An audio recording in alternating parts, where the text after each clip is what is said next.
Guys. Oo nga. Guys, andito kami sa Lilac. Kasi may mag-abil na sa bahay. Ito, Unit 3. Actually, Unit 3, 2, 1 wala pa. Si 2 at saka si 3 meron na, guys. Tingnan nyo, bibisita tayo dito, guys. Ayan, oh. Lahat doon, guys, meron na.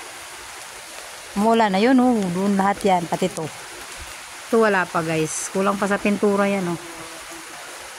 Ilang taon na to, teta? Dalawang taon na to, di ba? Yan, 2 taon na yan. Ang hindi nabenta, guys, ito lang 1, 2, 3. Sa likod, dun sa likod. Abil na lahat yan, tapos dito sa harap ang iba. Tingnan nyo, guys, oh, medyo na luma na. Ilang taon na yan? 2 taon, no? Kailangan babaguhin talaga lahat yung pintura. Kasi naulan-ulanin, mag-aano siya. Sana maano na to lahat para wala ng problema. Ganda pa rin naman. Ay, ate. Mayaman, mayabang.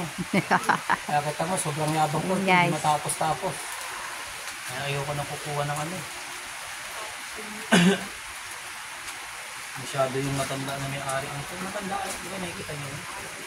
Ayan, guys, so maganda na to. Ito may kukuha na, tapos yun. Yun, pero yung Unit 1 wala pa. Ito 1, ay 2 at saka 3. Pon matapos rin yung problema namin dito. Malis ka na dito! Lang, guys. Bye-bye. Maulan kasi.